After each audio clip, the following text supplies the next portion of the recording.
Hey guys, tonight we're headed deep into the desert. No sunscreen, no air conditioning, and definitely no iced coffee. You trudge across cracked earth under a velvet black sky, the kind of night so dry your skin squeaks when you blink. The moon hangs low and bloated, bathing the sand in ghostly silver. There's not a soul in sight except for you, and a looming dome that seems to rise up out of nowhere like a baked clay mirage. It's older than most religions and cooler literally than your apartment in July. This, dear listener, is how the ancient Persians chilled wine in the desert. And you're about to find out how. So, before you get comfortable, take a moment to like the video and subscribe, but only if you genuinely enjoy what I do here. And if you're tuning in from somewhere extra warm or extra late, drop your location and local time in the comments. I love seeing where and when you're listening from. Now, dim the lights. Maybe turn on a fan for that soft background hum. And let's ease into tonight's journey together. You're standing on the outskirts of a dusty Persian town. The year somewhere around 500 BCE. Let's not get too hung up on calendars. They're a bit confusing out here. The air is dry. The sand is still warm under your sandals. And someone, somewhere, is playing a reed flute badly. The first thing that hits you aside from the smell of camels and roasted lentils is how strangely quiet it is.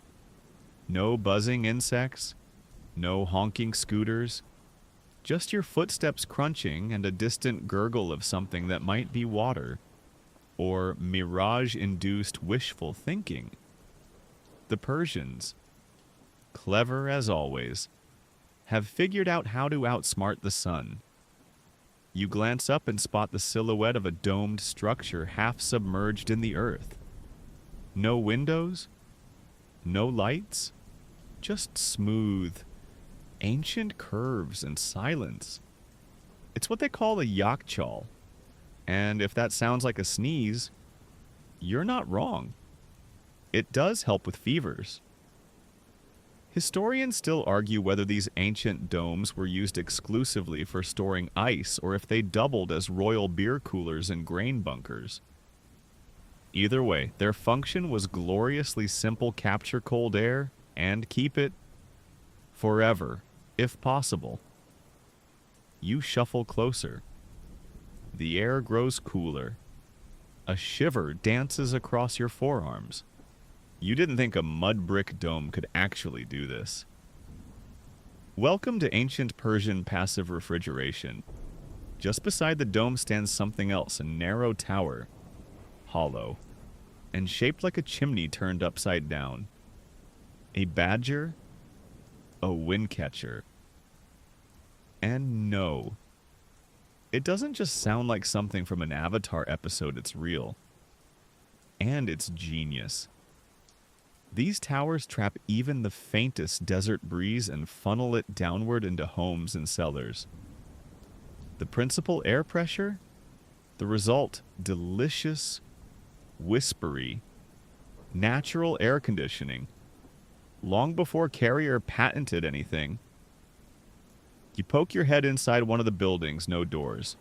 Just beaded curtains and friendly goats. And inside it's pleasant. Like stepping into a wine cellar in the middle of a heat wave. The clay walls are thick. The floors are packed earth.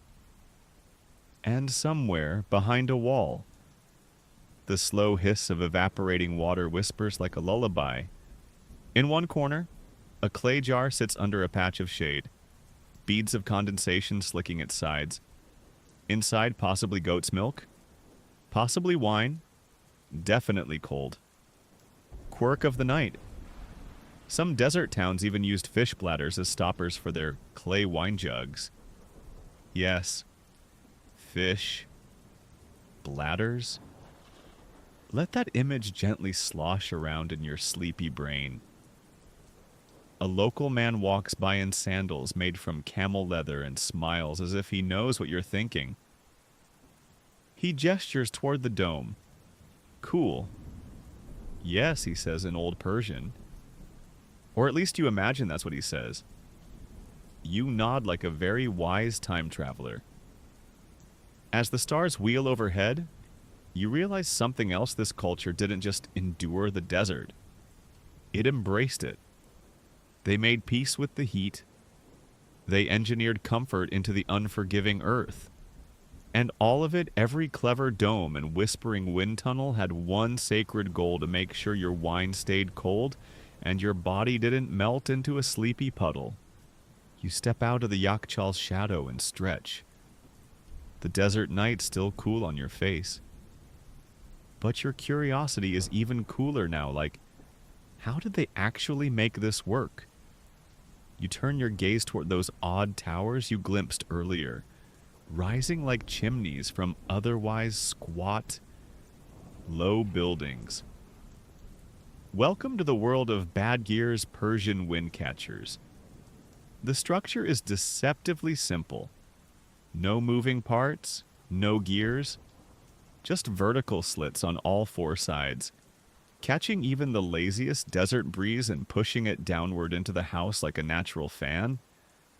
And if there's no wind at all, well, that's where convection steps in, pulling hot air up and out like an invisible elevator, making room for cooler air to drift in from lower parts of the home. It's as if physics was born here out of sheer discomfort. You walk slowly around the base of one. The mud brick is warm, still radiating heat from the day. But inside the shaft, there's a gentle downdraft. You hold your hand above the narrow opening of a vent. It's like standing over an air vent in an old library. Only this library is in the middle of a scorched wilderness. You pass a group of barefoot children darting past a well, their laughter sharp and sudden, bouncing off the baked walls. It reminds you, water. Where is all the water? You follow the sound of splashing, eventually stumbling upon a gently sloping tunnel. The start of a qanat. It's nothing more than a narrow shaft leading underground, but down there lies a lifeline, a sliver of flowing water. Cool and precious. Traveling beneath the surface for miles. Built by hand, dug by people who, frankly, had nothing better to do during the blazing daylight hours.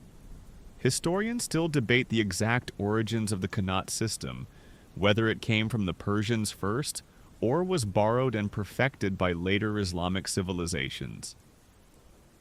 Either way, you have to admit directing an underground river through sheer geometry deserves a gold star, or at least a really good nap.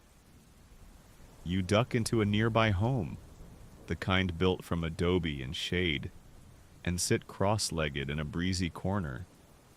Above you, the badger hums softly like an old ceiling fan. On the floor is a clay jug resting in a shallow ceramic bowl of water. The jug itself is damp, its surface sweating slightly. You notice tiny holes in the clay on purpose. Here's the trick. Porous clay lets water slowly seep out and evaporate, cooling the liquid inside. It's called evaporative cooling, and it works like magic. Except it's just science. Sleepy, beautiful, ancient science. Imagine telling a modern engineer, cool my wine, no fridge, no metal, no fans, no wires, no plugs. Go. Ancient Persia didn't blink. They handed you a wind tower and a sweating jar and called it a day. And these weren't one-off hacks either. The entire architecture of the town was built with airflow in mind. Streets ran north to south to take advantage of prevailing winds. Courtyards had fountains, not just to show off, but to trap cool air near the surface. In fact, archaeological digs in places like Yazd show entire neighborhoods organized like they were designed by air itself. Curving alleys, thick walls, shaded corners. It's all part of the unspoken plan, survive. But make it breezy. Oh, and fun fact. Some of the towers were hooked up to underground reservoirs or even connected to channels filled with ice or snow, like ancient air conditioners that blew over actual frozen water. Historians still argue whether these enhancements were common, or just luxury features for nobles who couldn't stand warm pomegranate juice. As you sit back, the smell of roasted lamb drifts in from a nearby courtyard. Somewhere, someone plucks a stringed instrument badly enough to make your teeth ache. You smile. You're not here for the concert.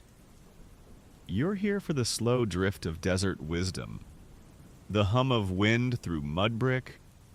And that's when it hits you. These people weren't just clever, they were patient. It took generations to master the land, to make air move just right, to coax ice to last through a season of fire. You lie down on a woven mat, exhale deeply, and let the cool air settle across your skin like a desert lullaby. The next morning, or more accurately, the next dreamy chapter of this nighttime drift, you find yourself drawn toward the dome again. Not to climb it or marvel at its curves, but to go inside. Yes, down there, beneath the baked earth, beneath centuries of dust and secrets. You duck through a low doorway and descend a sloping tunnel. Cut clean into the ground, each step down takes you a degree cooler. By the time you reach the bottom, you're in a different climate entirely. This is the Yakhchal, the Persian ice pit. Roughly translated, the word means ice pit or ice dome, and it's not just a catchy name. It's a technological wonder wrapped in humble mud plaster and dried desert breath. Inside, the walls are smooth and pale, lined with sarouge, a waterproof composite of clay, lime, sand, egg whites. Yes, egg whites. Ash and goat hair. You want to scoff. But then you remember you've never waterproofed anything with breakfast ingredients. This mixture is still debated today for its uncanny durability. Historians still argue whether this early engineering counted as a type of ancient concrete, or if it was more akin to magical frosting. You run your hand along the dome's curve. Cool. Dry. No condensation. The air smells faintly of dust and time. At the base is a wide, shallow basin once filled with ice, or snow, or chunks of both, delivered by caravan from the Alborz Mountains. Many miles away. In winter, desert nights drop low enough to freeze water in open-air pools. That's when they'd work fast filling the basin, layering in straw, sealing it off with slabs of stone. By spring, the ice would remain. You blink.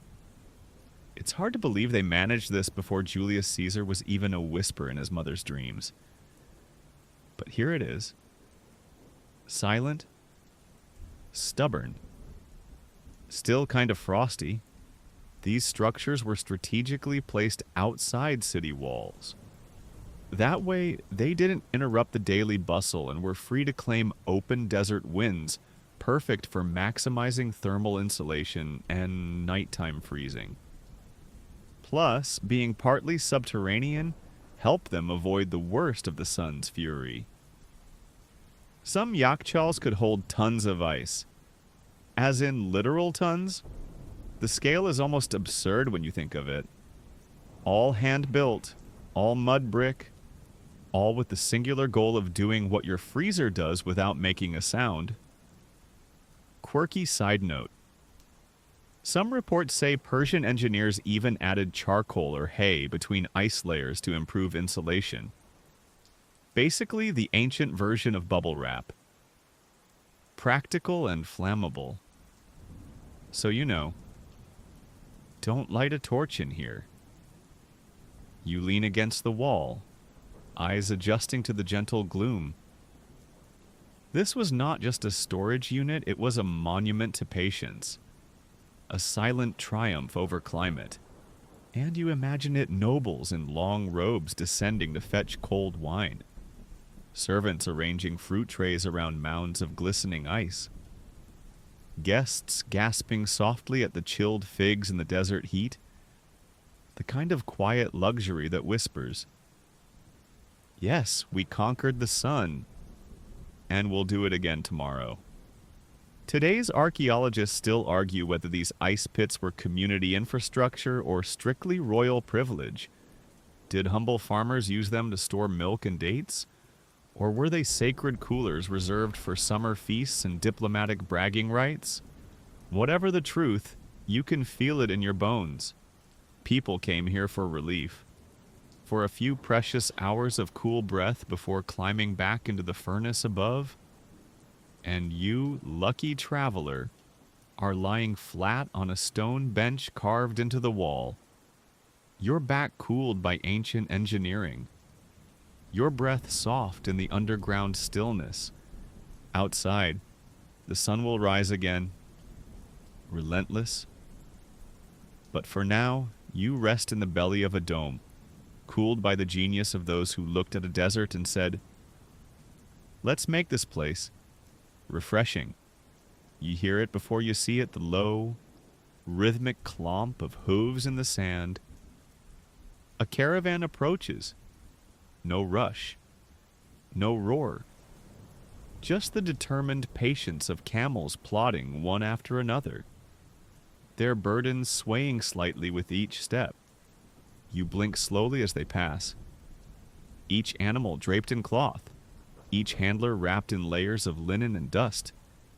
But it's what they're carrying that holds your attention. Bundles of what looks like straw. Carefully bound and layered insulated containers filled with ice. Yes, real ice. In the middle of the desert, in 500 BCE. You might be thinking, surely this is a fever dream.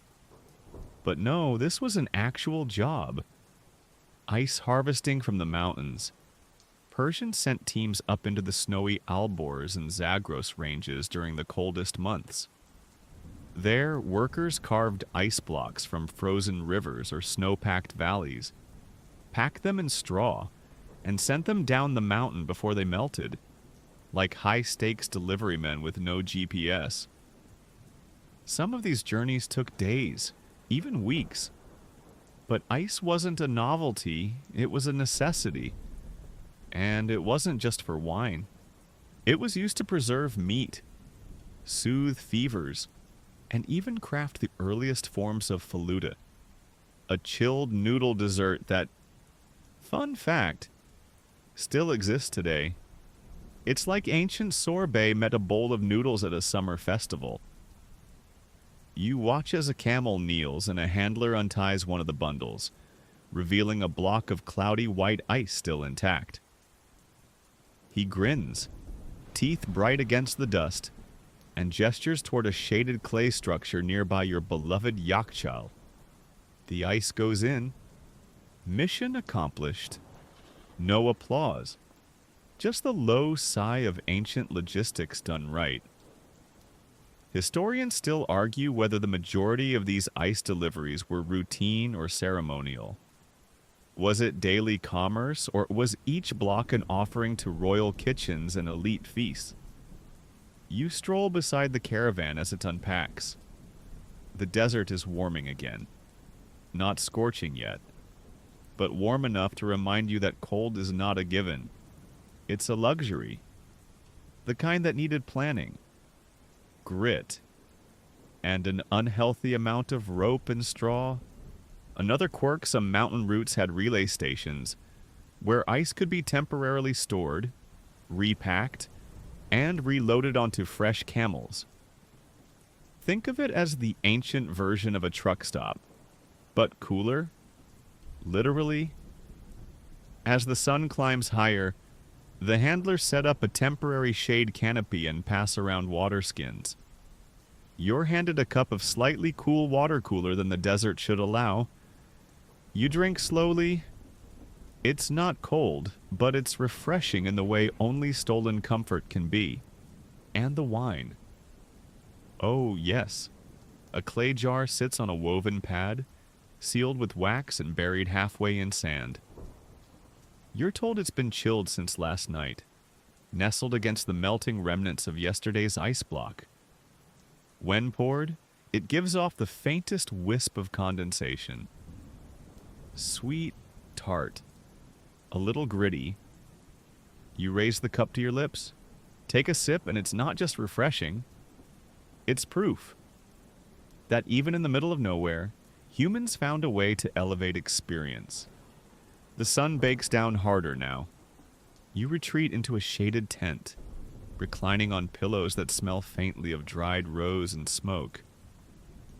A storyteller sits nearby, fanning herself with a palm leaf and muttering about the days when ice was worth its weight in gold and couriers were heroes. You chuckle, eyes fluttering shut. It all sounds so improbable. But here you are, halfway to sleep and halfway to awe. And for just a moment, you wonder if today's luxury is tomorrow's trivia. If the buzzing fridge in your kitchen will ever seem as magical as a mountain-fed ice block arriving on camelback under a Persian sun. You wake, or rather, drift into a new scene as muffled thuds echo through the air. Someone's building something. You shuffle toward the sound, past goats and sleepy merchants, until you find a group of workers expertly slapping handfuls of mud onto a growing dome. The smell hits you first clay, straw, and the faint tang of sweat. It's the scent of persistence. You're watching the creation of a yakhchal from scratch. There are no cranes here, no cement mixers, just wooden scaffolds, sun-darkened hands, and mud lots of it. The builders move in a circle, chanting softly in rhythm, each layer of mud brick stacked by hand. They're shaping not just a structure, but a climate. Each curve, each slant, each layer is calculated to trap coolness and repel heat. A young worker notices you watching. He gestures proudly at the dome and says something with a smirk. You don't understand the words, but the meaning is clear. This will still be here when you're gone. The secret lies in the materials. These aren't just any bricks, they're made from a mix of local clay, chopped straw, ash, and occasionally camel hair for strength. Each is sun-dried, not kiln-fired, so they breathe. The dome's curve isn't decorative, it's functional. The rounded top minimizes direct sunlight and encourages airflow, like nature's own ventilation cap. But the real magic is in what goes under the dome. The base is dug deep, often several meters into the earth, where the temperature stays stable year-round. Some even include drainage channels to remove melted ice. Preventing humidity buildup, think of it as ancient climate control, just without the buttons. Historians still argue whether these domes evolved from Zoroastrian burial mounds, or if their design came purely from utility. Either way, it's hard to argue with results. As you watch the builders smooth the outer plaster, one man breaks off and begins mixing a batch of sarouge, that waterproof composite of clay, lime, and egg whites. It smells faintly breakfasty. He applies it with care, sealing the inner walls like someone frosting a very serious cake. Fun fact: sarouge isn't just waterproof, it's so effective that some ancient aqueducts lined with it are still intact. Try getting that kind of mileage out of your kitchen grout. You sit on a stone nearby and watch the dome rise, inch by inch. The sun's blazing now, but inside the half-finished structure, it's already noticeably cooler. It's as if the shape itself wards off heat. A local elder joins you and offers a small, warm loaf of flatbread and a slice of salty cheese. You eat slowly, both out of politeness and the realization that you're witnessing something that hasn't changed in over 2 millennia. They pause for tea. Always tea, poured from a battered metal pot into clay cups. Slightly smoky and full of leaves. The conversation swirls around you in Farsi and ancient laughter. Then, as if pulled by gravity, your gaze shifts back to the dome. Still growing, still becoming, still reminding you that sometimes the best solutions come from mud and math. You lean back, belly warm, skin dry, eyes narrowing. There's a strange peace in watching things be made to last. No blinking LEDs, no temporary fixes, just a curved wall, a quiet rhythm, and a promise of cold nights to come. By now, you've developed a quiet respect for the desert, its brutal honesty, its clever survivors, and most of all, its unexpected luxuries. Chief among them, wine. Yes, in a land where water was precious and heat was a daily adversary, the ancient Persians still made time to ferment grapes, chill the results, and sip it under starlight like royalty. And now, so do you. You sit cross-legged under a woven canopy in the courtyard of a noble house. Stone walls rise around you, thick and pale, keeping out the worst of the sun. In the center of the courtyard, a modest fountain burbles, sending tiny droplets into the air, cooling it just enough to trick your brain into thinking you're near a river. A servant arrives, barefoot and swift, holding a ceramic pitcher sealed with beeswax. He breaks the seal and pours slowly into a shallow clay cup. The wine is deep red, almost black, and cooler than you expect. Your fingers chill slightly against the cup's rim, proof that all that mud brick science is doing its job. You sip. It's tart, with a hint of honey and something earthy pomegranate. Maybe. Or fig. The recipe has been lost to time, like most great things. But what remains is the feeling indulgent, intentional, and oddly timeless. Persian wine culture wasn't just for fun. It was woven into ritual, poetry, and medicine. Ancient texts praise wine for warming the heart, soothing troubled dreams, and even healing fevers. Some of that might have been optimism. But in fairness, nothing cools the soul quite like a good vintage in a hot place. Quirk of the day. Wine cups in elite circles were sometimes made of carved alabaster, which stayed naturally cool. Imagine drinking your desert wine from a miniature marble bowl. Fancy. Yes, but also practical. Stone holds chill better than pottery. They knew what they were doing. You glance around. This is no wild party. It's a quiet afternoon affair. A handful of scholars lounge nearby, draped in robes, quoting Hafez, who hasn't even been born yet. But his spirit lingers here somehow. Someone's playing a lute-like instrument softly, every fourth note slightly off. No one minds. A young woman fans herself and muses aloud something about the wine being like the breath of the moon. You smile. It's the kind of line you'd roll your eyes at back home.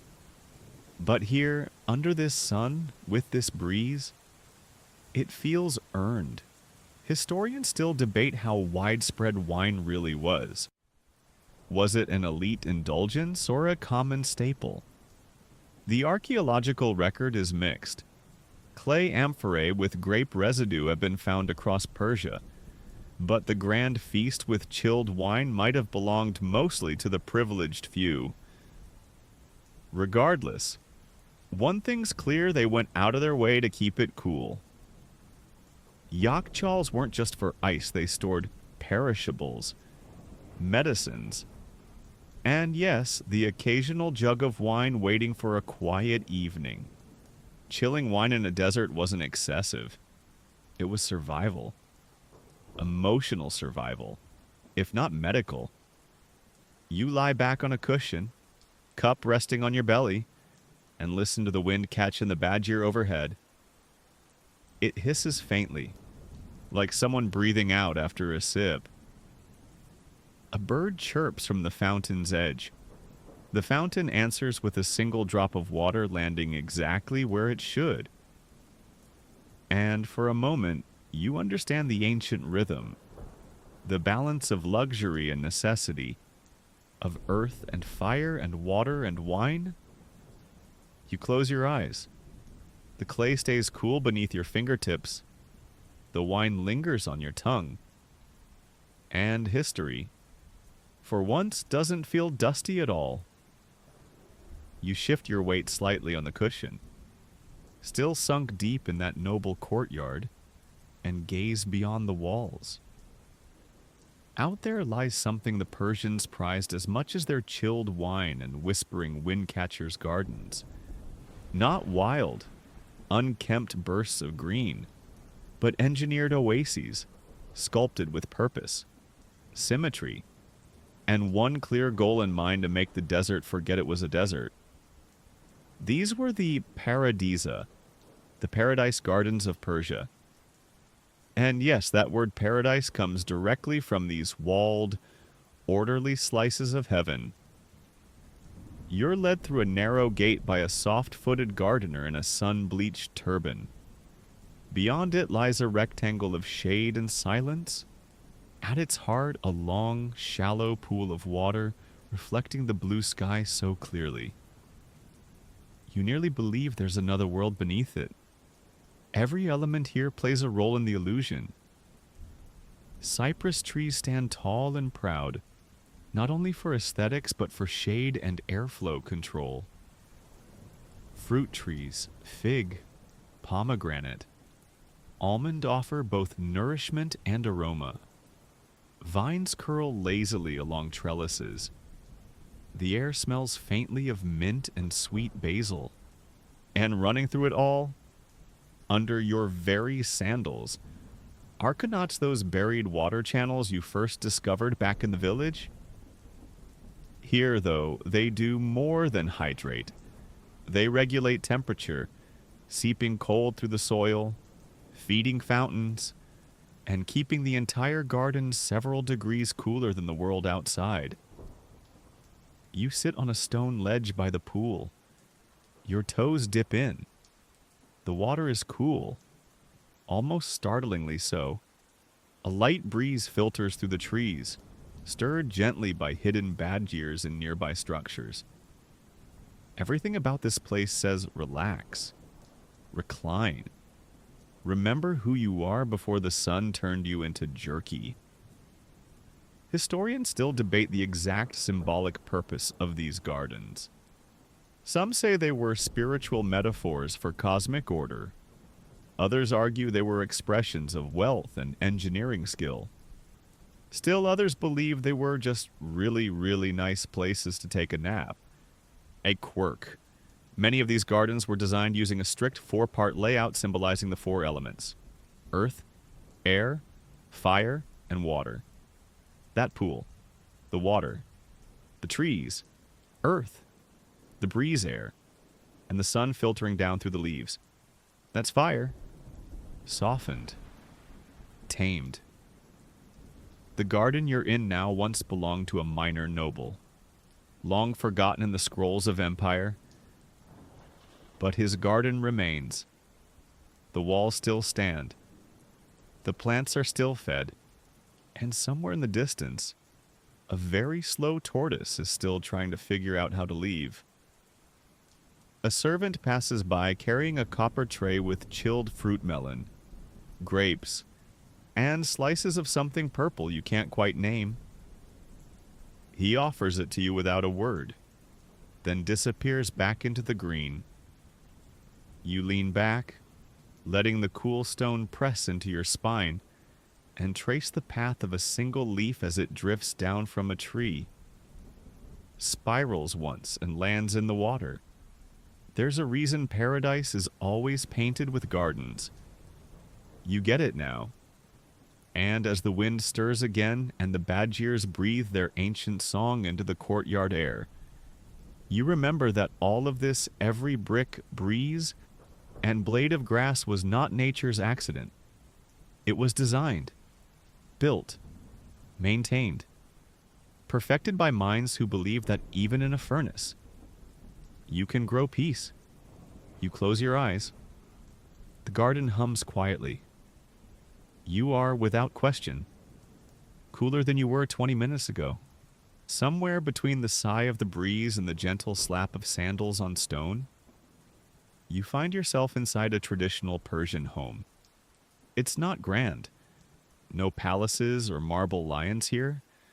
Just a modest 2-story house built from clay, love, and intelligent airflow. You step inside and immediately feel it cooler, quieter, as if the house itself is whispering, "Relax. I've got this." This is passive cooling done right. No electricity, no fans. Just geometry, airflow, and the occasional splash of genius. You follow a narrow hallway that opens into a small central atrium. Above, open to the sky, is a square vent called a badgir, of course reaching up to the roof. Air flows in and out as if the house is breathing. The ceiling is high. The floors are tiled in glazed ceramic that feels deliciously cold under your feet. And everywhere arched doorways. Thick walls. Heavy curtains serves one purpose, managing heat like a desert-born ninja. You find a shaded alcove with a clay water jug sitting in a niche. A child walks by, dips a ladle, and hands it to you. It's not just cool, it's cold. Cooler than logic allows, you raise your eyebrows. The child shrugs, as if to say, "Of course it's cold. What else would it be?" You're in a home that's been mathematically aligned to optimize cross-ventilation. Long corridors run from north to south, catching prevailing winds and drawing them through the space. The walls are 2 feet thick in some places. Heat. It never had a chance. Historians still argue whether Persian homes were accidentally efficient or meticulously engineered for climate resilience. But the sheer consistency of these features across regions and centuries hints that this wasn't luck, it was design. Smart. Layered. Lived-in design. You notice a corner window small, high, and pointed toward the northeast. It's not for light. It's for catching the morning breeze before the sun gets too smug. A subtle feature, but critical. Every opening, every wall, is part of a quiet conversation with nature. A quirky detail catches your eye in the basement. There's a narrow arched channel dug along the floor. A connet branch flowing right under the house. Some wealthier homes diverted a bit of that subterranean stream straight through their walls, cooling both rooms and tempers. You dip your hand in. The water is crisp, like it still remembers the mountains. You stretch out on a woven rug. The air feels denser here, slow-moving, like honey. And in a way, it's more than temperature. It's mood. These homes were made not just to shelter you from heat, but to calm you, to lull you, to tell your body it could stop fighting the world for a minute. And that's the magic of it, really. These buildings don't wage war on heat, they dance with it. They acknowledge the furnace outside and say, "Come in, take your shoes off, leave the scorching rage at the door." You yawn, the way one does when ancient wisdom sinks into the bones. Around you, the home shifts gently with the wind. You can hear it, feel it, almost smell it clean. Dry air brushing past your face like a polite servant carrying a silver tray of nothing but comfort. And just when you think you've reached peak serenity, a door opens, and someone sets down a small plate of cool melon and pickled herbs beside you. No words, just a nod, a smile, and a reminder you're in good hands. This house knows how to hold you. You're on the move again, this time with a scrap of parchment in your lap and a dull stylus in hand.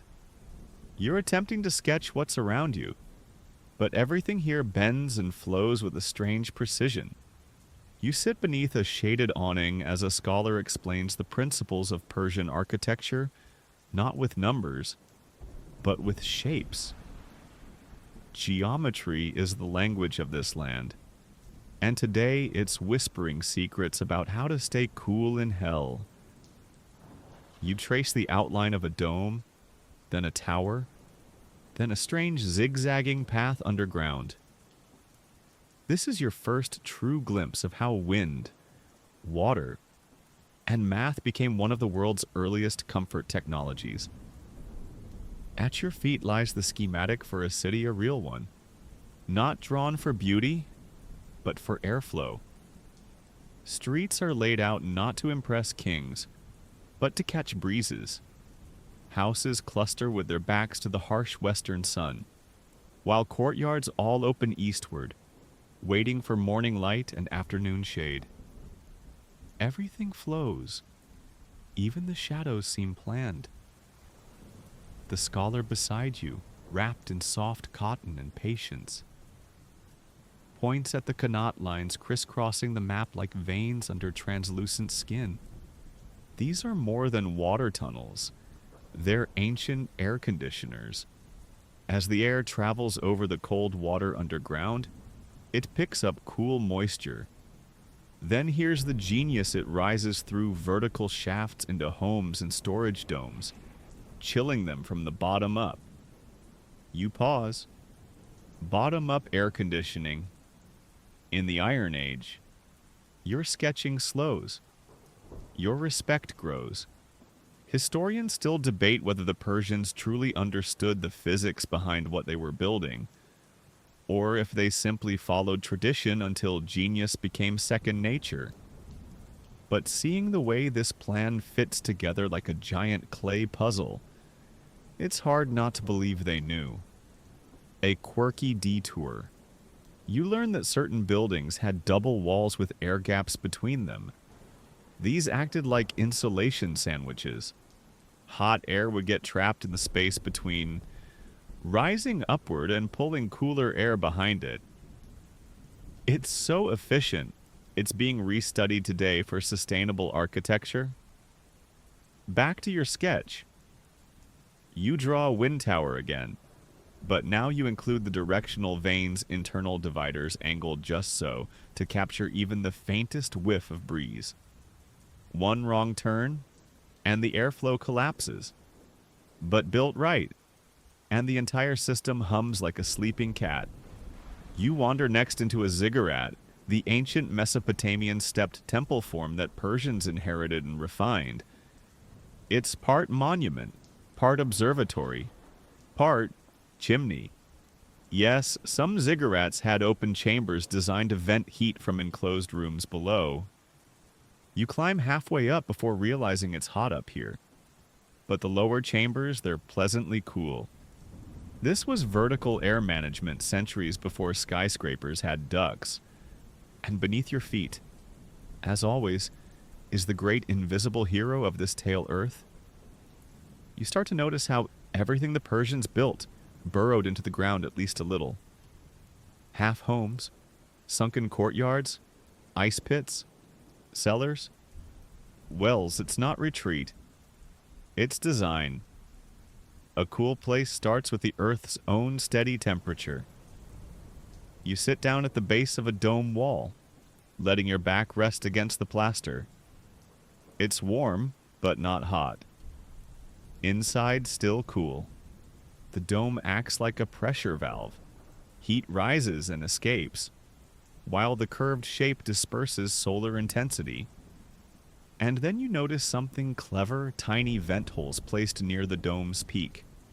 Not decorative, not random. These are thermal exhaust points, letting hot air rise and leave without taking your comfort with it. You smile as your fingers smudge the final lines of your sketch. It's rough, but it tells the truth. The Persians didn't just build shelters. They built collaborations with climate. They negotiated with the sun. They partnered with the breeze. They carved logic into clay and called it home. The scholar rises, bows slightly, and disappears behind a reed curtain, leaving you with a whisper of air through geometric dreams. By now, you've walked through domes and towers, sketched city blueprints, and sipped chilled wine beneath stars. But your next discovery isn't monumental. It's humble. A small clay pot tucked into the corner of a kitchen. It doesn't look like much, no carvings, no grandeur, just a round belly, a narrow neck, and a faint layer of moisture slicking its sides. But this little guy, it's one of the coolest inventions in history. You're looking at an olla, an evaporative cooler, and it works using one of the simplest tricks in the physics playbook when water evaporates. It pulls heat away with it. The pot is made of porous clay, not glazed or sealed. As water seeps out through its walls, the surface evaporates. And as it does, the temperature inside drops sometimes by several degrees. On a hot day, it's the difference between wilted and wonderful. You lift the olla gently. It's heavier than it looks, but the water inside sloshes softly like a secret being kept just for you. You hold your hand against the surface and yes, cool. Not refrigerator cold, but refreshing. Earthy. Real. Persian families use these for everything, keeping drinking water fresh, storing milk, preserving yogurt, and yes, chilling wine. Set in the shade, placed in a shallow dish of water, and occasionally wrapped in a wet cloth to boost evaporation. These simple vessels became desert refrigerators. Historians still argue whether the concept originated in Persia or earlier in Egypt or the Indus Valley, but Persian engineers refined it into an everyday science, spreading its use across homes, markets, and even camel caravans. A quirky bonus. Some ollas were buried in ceramic cooling chambers, essentially early pantries built into the earth, combining thermal insulation with evaporative cooling. You peek into one now.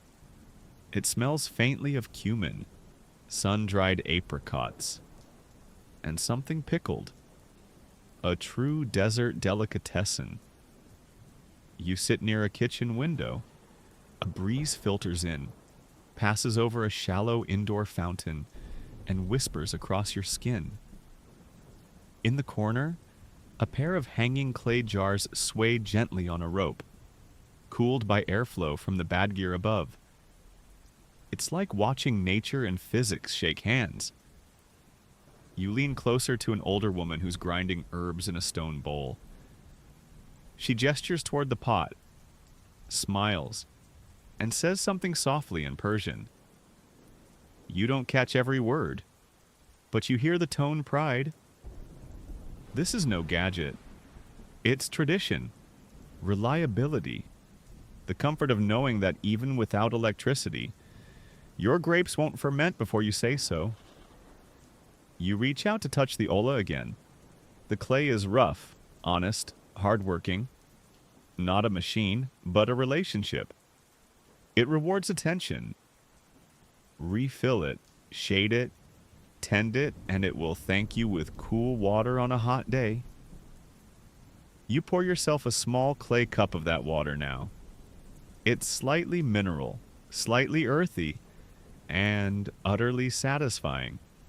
As you drink, you notice the faintest shimmer of condensation forming again. The olla already doing its job anew. This isn't ancient technology. It's timeless. You lean against the cool wall, cup resting on your lap, and realize something comforting in a world of wires and noise. The Persians solved heat with silence, with patience, and with clay. And you're now officially the kind of person who gets sleepy thinking about earthenware. No judgment. That's part of the charm. Night falls again, soft and lazy, like a long exhale over the rooftops. You find yourself in the courtyard of a grand home, this one not quite a palace, but definitely above your dusty pay grade. The stone tiles are polished, the rugs are silk, and somewhere behind a curtain, a flute player is fighting bravely with pitch. You've been invited to a Persian feast, and tonight's menu includes something special chilled wine served under stars. Surrounded by people who figured out how to throw a desert party without anyone melting into soup. Low tables are set in a semicircle. Clay oil lamps flicker softly, casting golden halos on bowls of figs, nuts, cheese, and cold dishes that shimmer with pomegranate glaze. A servant approaches with a sealed amphora, removes the wax cap, and tips it slowly into carved stone cups. The wine flows smoothly red, deep, and faintly steaming in the cool night air. Wait. Steaming. Yes, because the air is cooler than the wine? That's how chilled it is. You glance toward the corner of the courtyard and spotted a small ice chest, made from sun-dried brick, partially buried in the ground and lined with thick wood. Inside, surrounded by straw, lies a block of mountain ice, probably hauled in that morning by a camel caravan.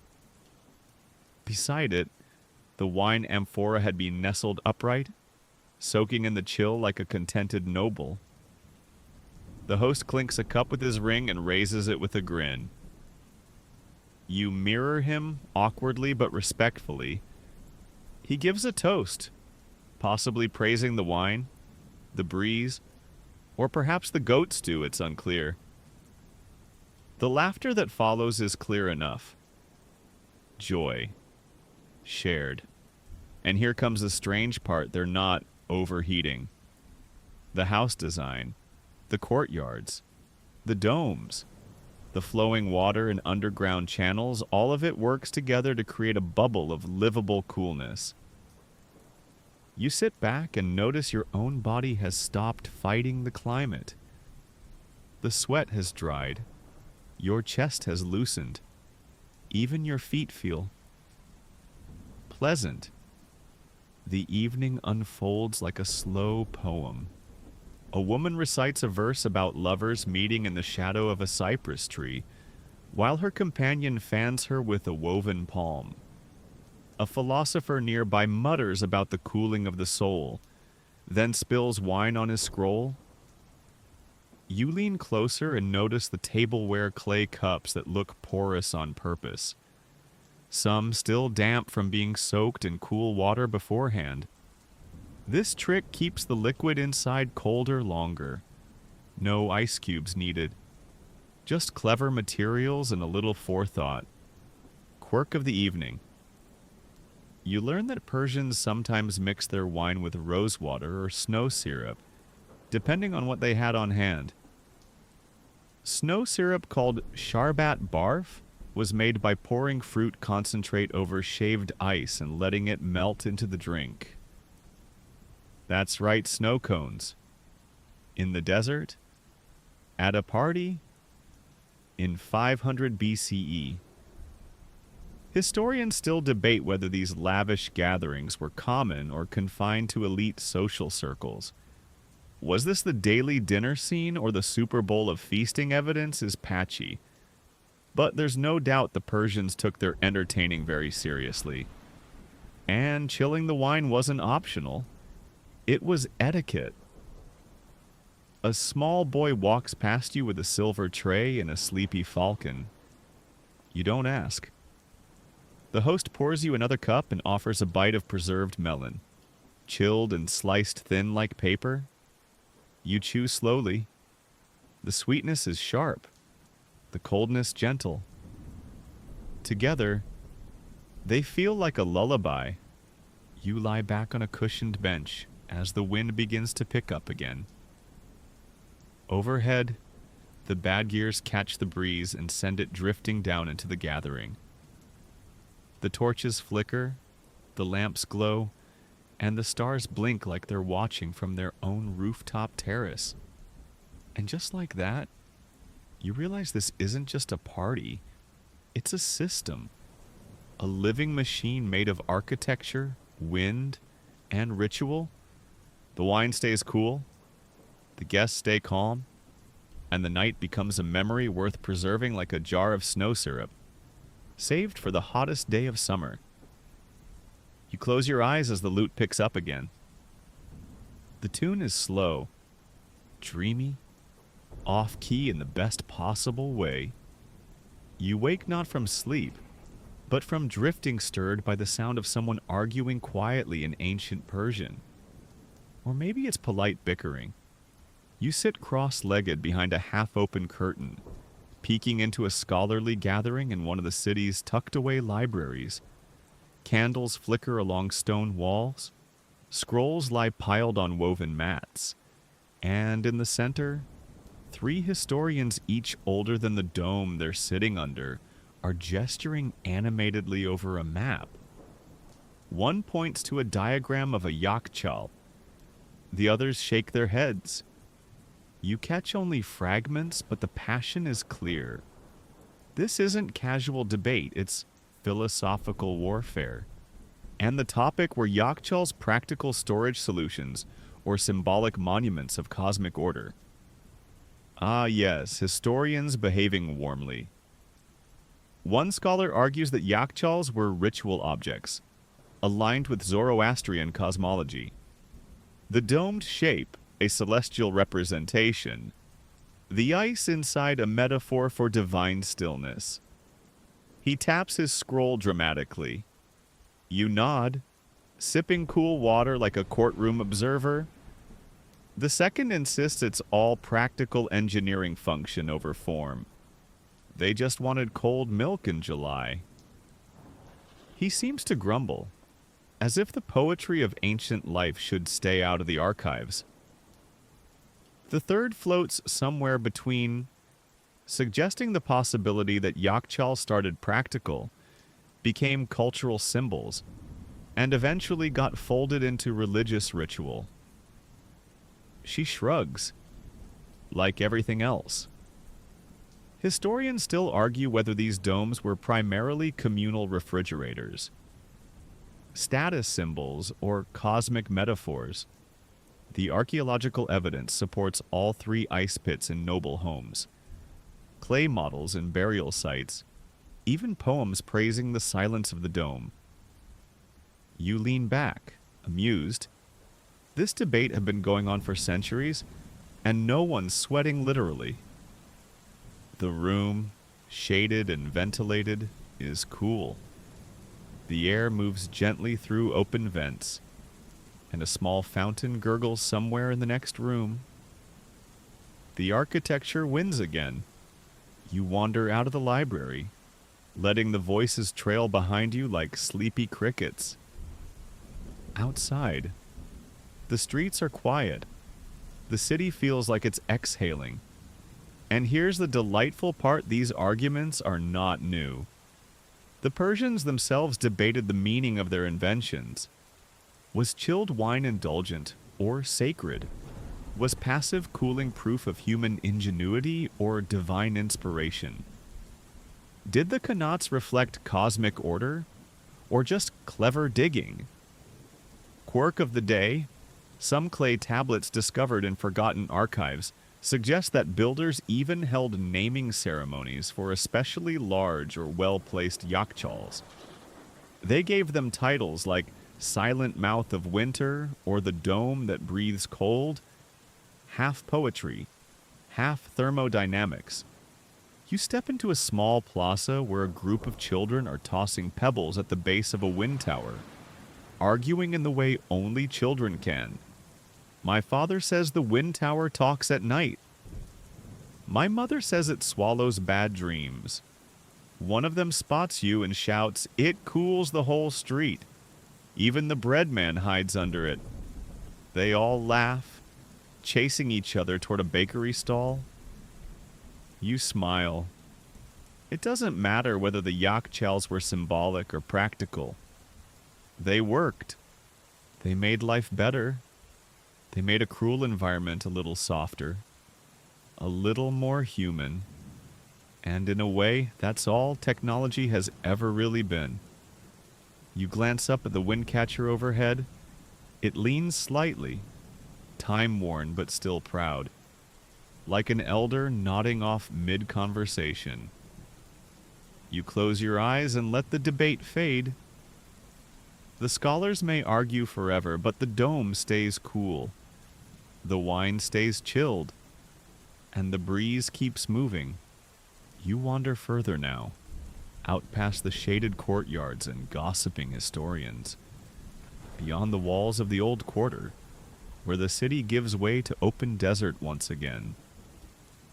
But you're not alone. A caravan is camped nearby, their fires burning low, their camels chewing with mechanical indifference. And beside them, half buried in the sand, like a sleeping behemoth, is an ancient structure you haven't seen before. It's another dome, but not just any dome. This one is massive, cracked, half forgotten. You climb its side cautiously, fingers trailing over weather-worn plaster. This yakhchal has clearly seen empires rise and fall, and yet it still stands, still cool inside, still whispering its strange, chilly secrets. You drop down through a half-collapsed arch and land in a pool of shadow. The air hits you instantly, a full 10 degrees cooler than the desert behind you. You exhale slowly. Somewhere, a drop of water plinks. The dome hums with age. This isn't just any ancient structure. This is imperial.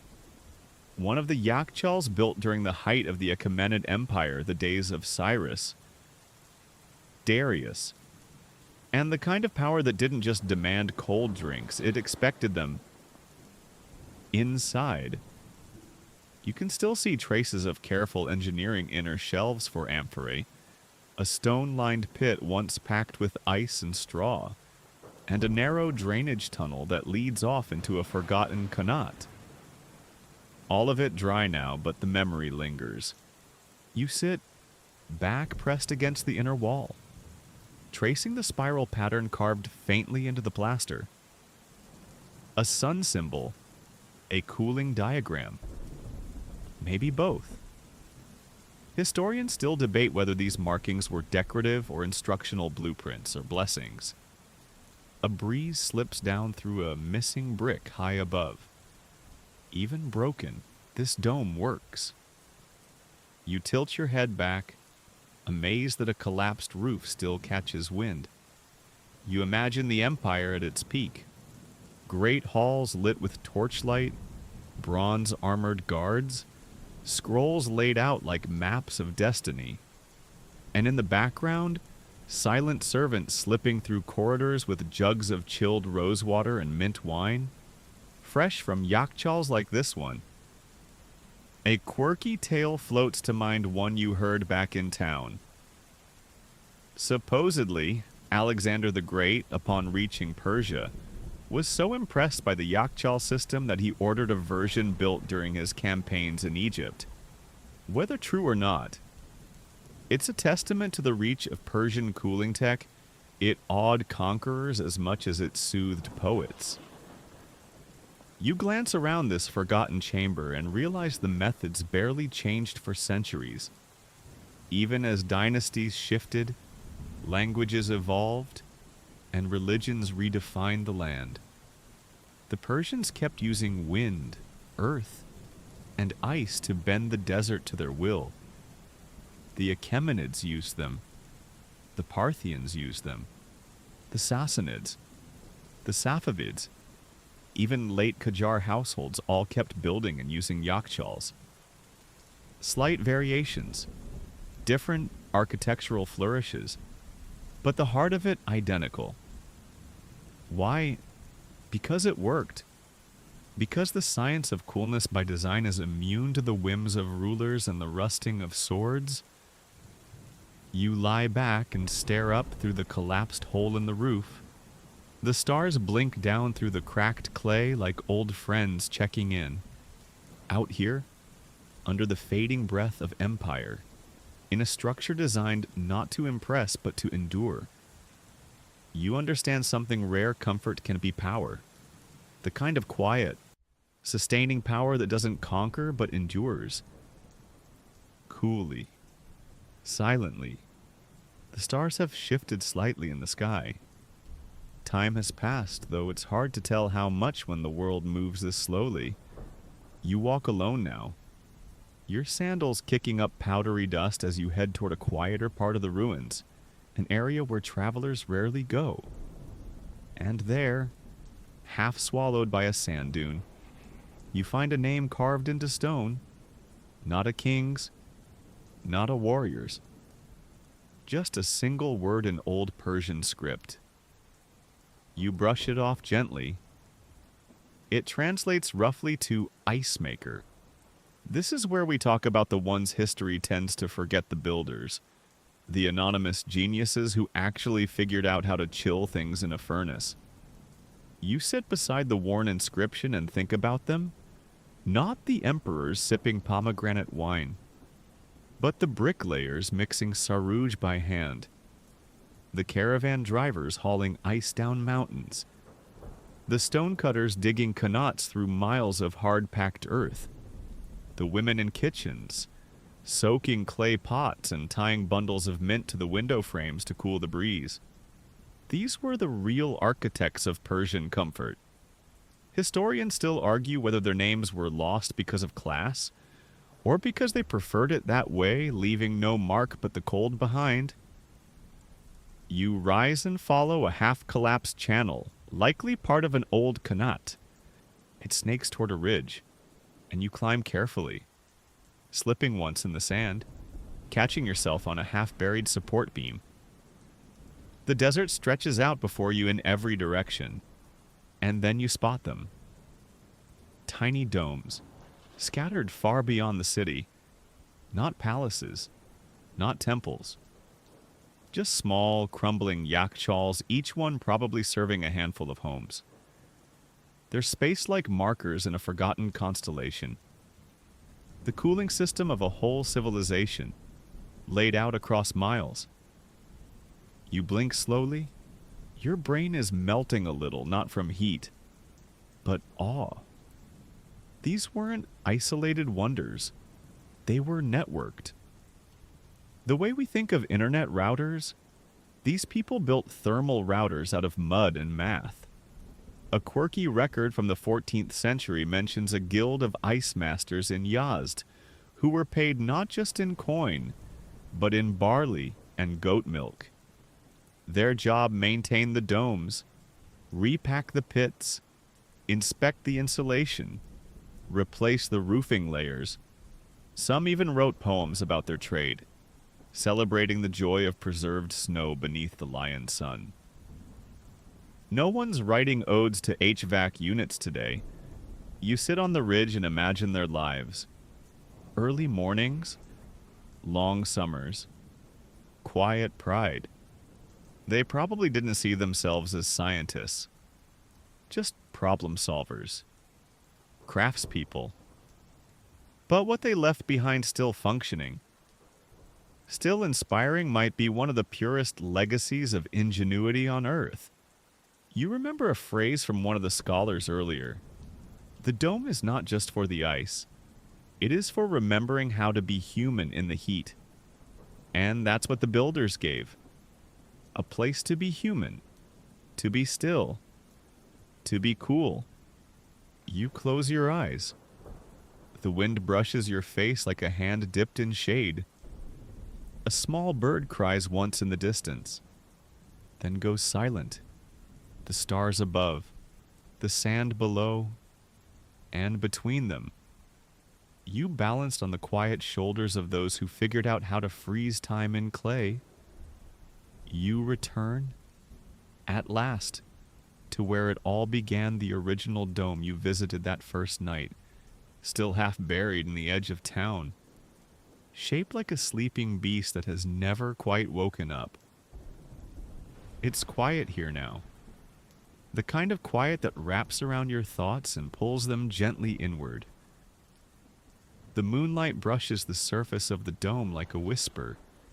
Its curve glows faintly. Not silver, not gold, just dust-colored peace. You rest your hand against the wall and feel it cool, steady, ageless. This Yakhchal hasn't changed since you arrived. It didn't need to. It's still doing exactly what it was designed to do. Resist the heat, hold the cold, and remain. Inside, you descend once more, slower this time.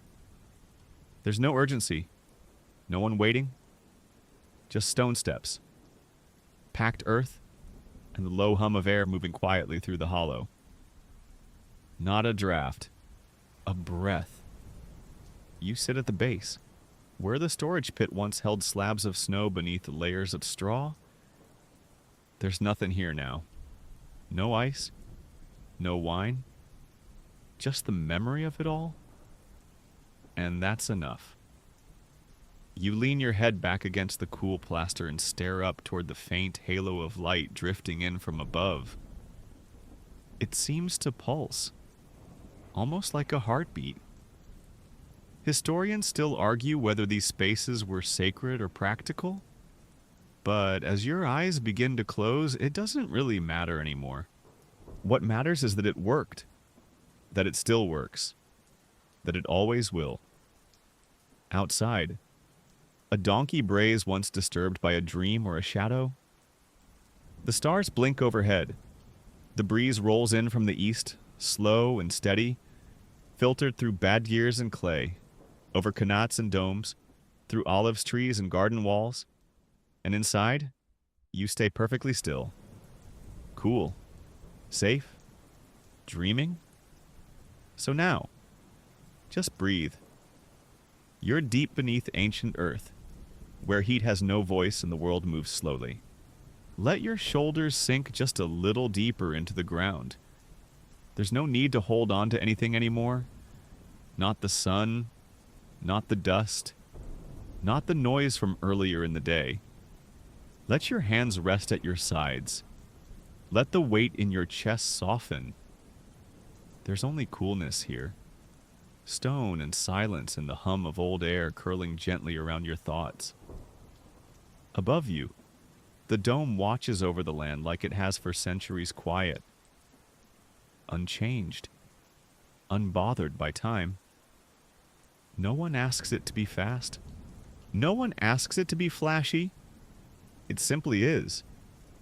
So maybe you can be the same. Just for now. Let go of the fire behind your eyes, the spinning of your mind. Let the breeze inside your chest match the wind passing through those ancient towers above, slow, deliberate, almost lazy. There's no past or future here, just stone and starlight. You are tucked into the earth, and the earth is cool, and the coolness is enough. If your thoughts wander, Let them. There's nothing sharp here, nothing urgent, just the deep hush of a civilization that mastered stillness. And if you listen closely, you might still hear the faintest drop of melted snow echoing in the silence. You are not too hot. You are not too late. You are exactly where you're meant to be, cool, quiet, and at peace.